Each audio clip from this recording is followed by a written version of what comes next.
क्या आपने कभी सोचा है कि आखिर अर्जुन ही महाभारत के सबसे बड़े धनुर्धर क्यों थे? कोई दूसरा और क्यों नहीं? एक दिन गुरु द्रोणाचार्य जब सबको धनुष बाण की विद्या सिखा रहे थे, तो उन्होंने सभी शिष्यों की परीक्षा लेनी चाहिए। फिर उन्होंने सभी शिष्यों से कहा कि सामने पेड़ की डाली पे जो चिड़िया बैठी है, उसकी आंखों पे निशाना लगाओ।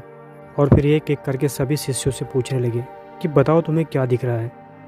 किसी ने कहा कि गुरुजी मुझे पेड़ दिख रहा है, किसी ने कहा मुझे डाली दिख रही है, किसी ने कहा मुझे डाली और चिड़िया दोनों दिख रही है। लेकिन जब यही सवाल उन्होंने अर्जुन से किया तो पता है अर्जुन ने क्या कहा?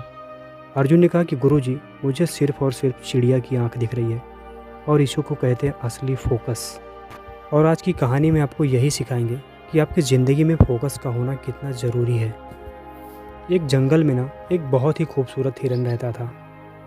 उसकी स्पीड इतनी थी ना कि मानो पूरा जंगल उसका घर हो। वो जब जहाँ चाहता क्षण भर में पहुँच जाता। पर उसी जंगल में ना एक रोज़ एक शिकारी आता है और उसकी नज़र उस हिरन पे पड़ जाती है।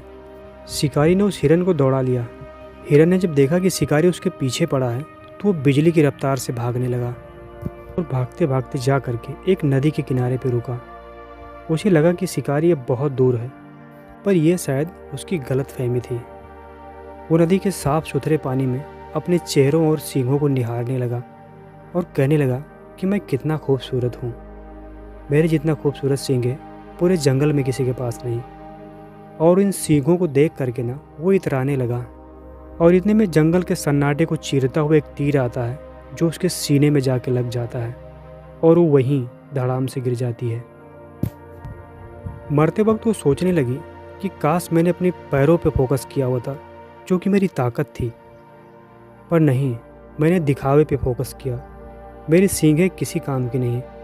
आज मैं अगर जी जान से भागता तो मैं अपनी पैरों की वजह से शायद उसकी आंखों से ओझल हो सकता था।